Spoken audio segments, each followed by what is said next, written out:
Let's clear that conversation as we ask ourselves the question, is 2021 the year for expensive credit? And Rodney, just before we took that break, I was asking you, is the banking industry, as we do know of it since Governor Njoroge, really heavily regulated? It depends on the thing, for sure. But considering the effect that this has had on the economy, I'd say it's for the better. That's why I'd say a number of our businesses are able to get loans in some cases. Though I wouldn't say the industry is overregulated. It's just to be able to take care of those and also in the way. So I'd say it's pressure from the banks where you have, you had the rate cap, first of all. You have COVID. So for a significant period, around 3 years, the only way the banks have been able to make money is through government securities. Yes. And they're sort of trying to see another way of propping up. So in a way, for the past 3 years, will definitely push them towards that area. But generally, I don't believe the banking sector is overregulated at this point. Just given the complexity of the Kenyan economy, how far we've come. Yes. So I think we'll move though in the initial stages. So we'll definitely get that that move or that sentiment from banks. But as we continue, I think with consolidation taking place in the banking sector, we see bigger banks coming up. So it's the banking sector slowly evolving.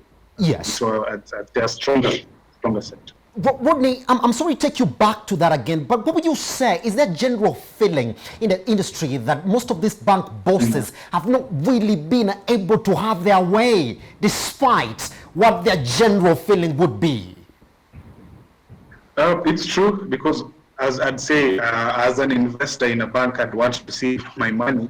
So bank bosses are facing that pressure where you're looking at investors asking where are the returns, what are you doing? We have these targets which aren't being met because of various factors in the industry. So they'll definitely face that pressure given the current circumstances. We have rate cap, we have COVID. So it's a bumpy situation or a sensitive situation, and this is now up to them to sort of manage. Churchill, let me ask you that question, but on a different sort of a band there from exactly the way I'm asking Rodney this morning. You like to think that once we got into the COVID-19 pandemic, the perfect response from the regulator would have been, well, I'm going to increase an incentive. You can probably price your products right now as a bank, check your liabilities in the economy, and then come back and keep on lending. The response that we saw from the regulator is, well, I'm going to reduce for you the cash reserve ratio, meaning that I want you to actually put that money out there on a higher band in the economy. But what we saw afterwards was massive loan provisioning and reduced profitability within the COVID-19 pandemic. Is that one reason that you will say that, well, it is heavily regulated by the regulator? Now that you've put me on the spot, let me take also the view that Rodney took earlier on, that it may not, it's not that heavily regulated as other jurisdictions. And looking at the policy response that the regulator does to support individuals or businesses during the COVID-19 pandemic, about that action in the CBR that unleashed close to 35 billion to the banks, which was supportive of some of the sectors that were primarily hurt. There was also now that element of the restructuring of loans. Close to 46.5% of that loan book had been restructured in one way or another, whereby either extend your loan or even the reduction in the paying on a monthly basis. So that had an impact. 50% or 46.5% to be exact of the loan book. In particular, within the individuals, households, that took the lion's share. And you can imagine whereby last year the Kenyan economy, but across the globe. So most of the individuals' unemployment was up at some point, was at 10.4% in the second quarter, and also some of the individuals were on reduced income, or some of them were on furloughs. So it was expected for them now to rush to their banks to at least to restructure their loans. So we may say that the CBK, with what it had, it was able to play its part to cushion the individuals' businesses during COVID-19 pandemic. Of course, if we compare it with other jurisdictions whereby there was a complete, say, 6 months or 9 months of in some jurisdictions whereby you could not be able to pay your loan, either be it principal or interest for a certain period of time. But in our case, people who had that restructuring of their loans, that was the only measure that the Apex Bank was able to throw to the lenders during that period. Pretty much. Churchill, Rodney, thank you very much for taking your time this morning to speak to Metropol's Business AM. We value your contribution, gentlemen. Thank you. All right, on that note, let's move on to the last issue that we have for you this morning on our economic review. When Nairobi County's transport system is set to go through a transformation, a major national government boosted plan aimed at unlocking traffic and easing movement in the capital city. Now, this plan has either not settled well with everyone, as the Matatu and taxi operators are not happy with the new changes, maintaining the changes, now wait for it, will drive them out of business. Now, some of the key plans that have been put on the spotlight by the other operators include the move by Nairobi Metropolitan Authority, that's Namata, which plans to procure large capacity vehicles for use along with proposed fine and not networks in the city, and the Kenya Railways Corporation last mile connectivity buses, while airbound passengers commute from Nairobi railway station to Embakasi before being shuttled to JKIA at a nominal fare of just 250 shillings, which has drastically eaten into taxi operators' businesses. There are already fears that their cries will get louder once the BRT buses commence their operations in the city. Now, question being this morning, do Matatu and taxi operators have a point on the effect of the new transport on the business? And will help us therefore get sort of a proper view on what this effect and how effective these plans are going to be this morning. We are joined by Simon Kimutai, Chairman Matatu Owners Association, Kenya. Mr. Kimutai, good morning, sir. Happy to have you around. Question being, are those cries legitimate? Good morning. Good morning. Thank you for inviting me for this talk show. And there are many issues that needs to be discussed around public transport, especially urban transport in the city. And of course, we've had so many activities going on, and talks about moving out of CBD, talks about introducing of BRT, talks about other buses introduced by NMS. But this is finding us flat-footed, because I believe the law is very clear on issues of involvement of stakeholders. It's very important that anything that happens must be involved. And these are investments that have been put by private sector.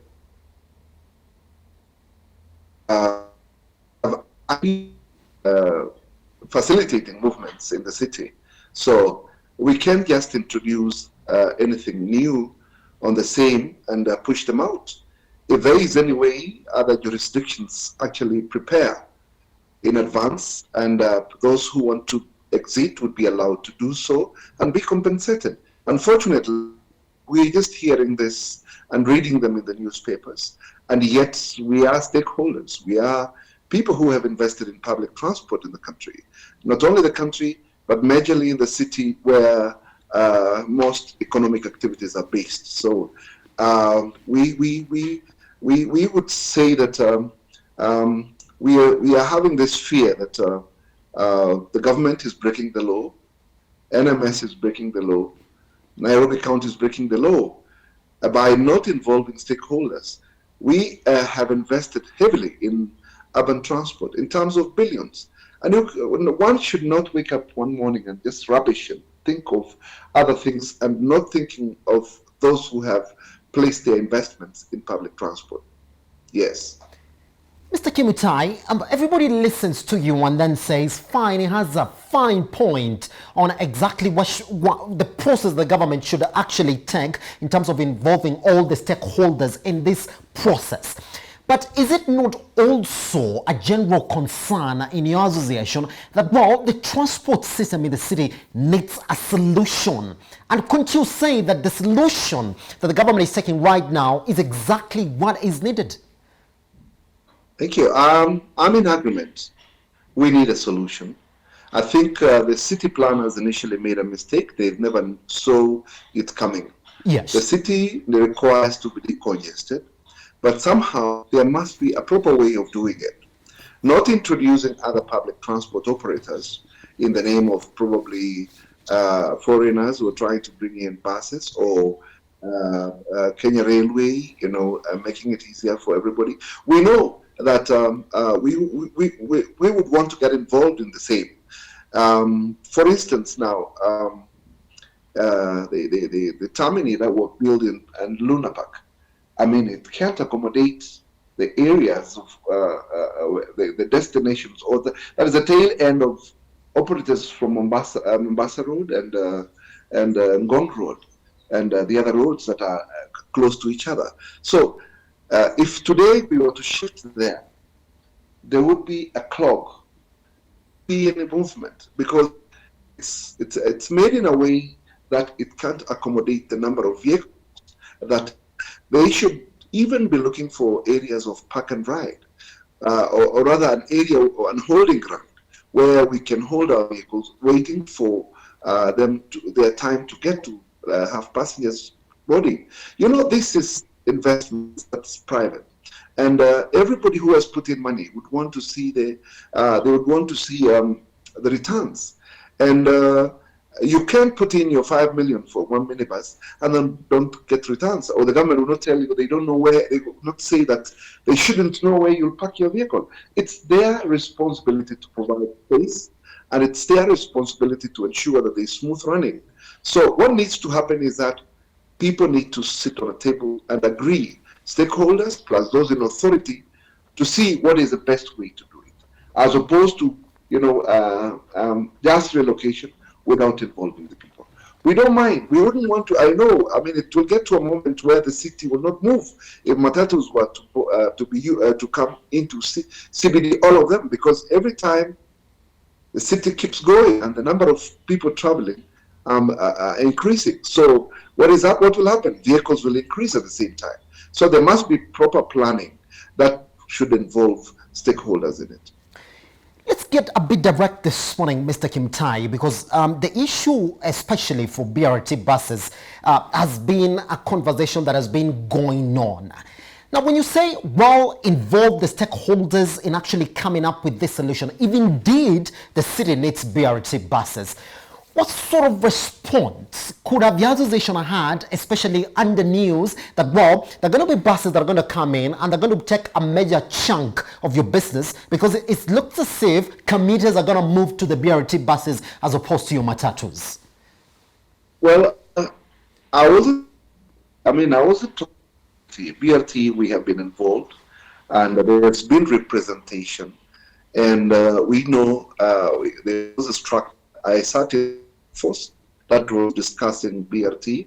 Yes. And BRT requires the government has got to provide infrastructure, because it's about dedicated lanes. Yes. It's about vehicles moving in one direction and no other oncoming vehicle, and on this opposite it's likewise. So we know that there are corridors which have been earmarked for the same. The government is investing in the same. So I know it will take us maybe 3 years or 2-3 years to come, because I'm sure it's expensive investment for the government. We cannot have BRT buses plying the same route with other vehicles. It's practiced worldwide. It requires dedicated lanes, and we ain't complaining much. BRT actually would target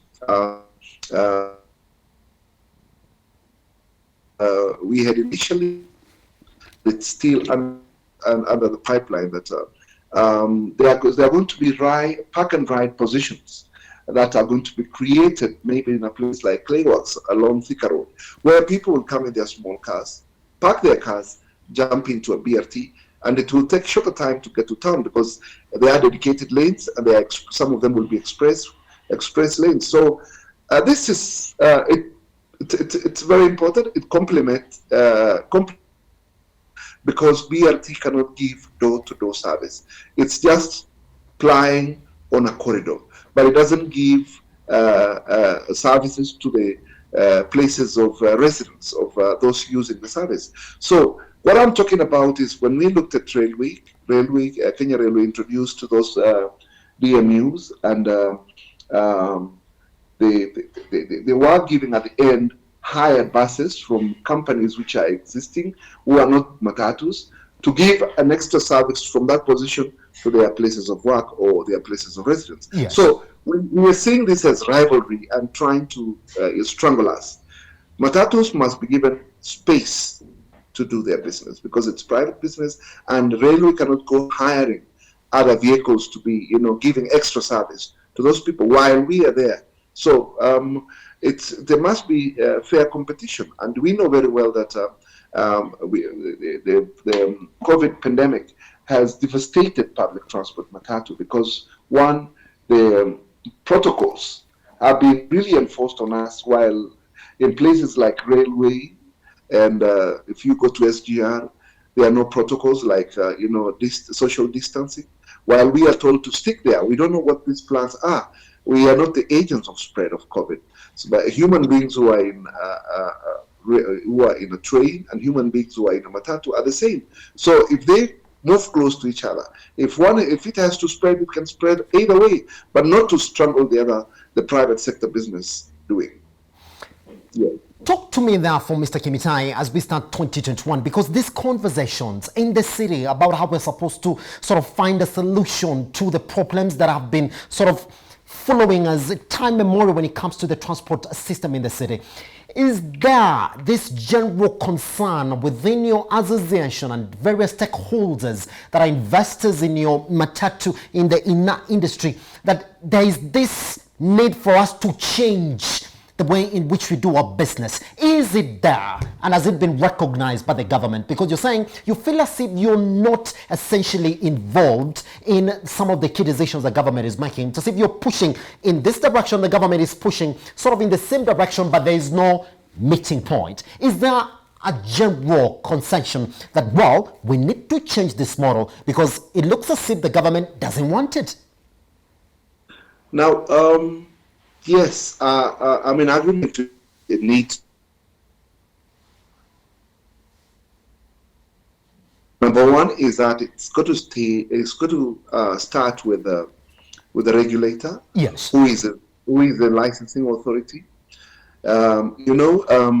If you don't guide investors and they all scramble for the same business, yes, then you let competition alone be able to take position, this is bound to create chaos. What needs to happen is that nobody has ever carried out a study in Nairobi, for instance, to say this certain route or certain area requires such a number of vehicles so that we don't have over subscription or over crowding of vehicles in that particular area. And so to have that study, you will be able to know the demand of this transport. When there is the demand outweighs supply, then there's bound to be chaos. What happens? You will see, yes, instead of competing for services, we will be fighting to have passengers. So what needs to happen is that it's got to start from the regulator has got to know this certain position requires a number of vehicles and license those number of vehicles.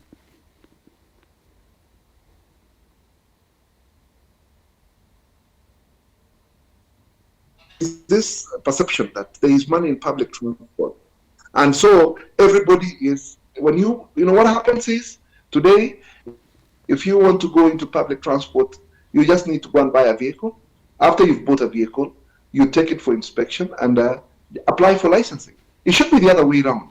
You should first apply for the license, then check which route to be allocated, where there is a demand. But unfortunately, it's not that way. So this is where chaos starts from. Because, for instance, if you go to Westlands, you go to Wayakiwe, there are thousands and thousands of vehicles. And these vehicles are meant to do business. They cannot just be driven off without passengers. Now that there is so much of it, they will sit in a position, fighting for the few passengers or the many vehicles. So this creates chaos and congestion. So that's number one. Number two is that the regulator needs to reduce the number of companies. When we have so many circles and companies operating at the same time, there is bound to be some competition which probably would create chaos. At the same time, one company will not try and discipline the other company. So everybody has the set of rules to play about. So this is all within the strengths of the regulator. And if we don't do that, we will not see good behavior and organized public transport. Because when there are few managers, then there would be a strong command position. Unfortunately, any time you register a company, provide you have 25 vehicles, you'll be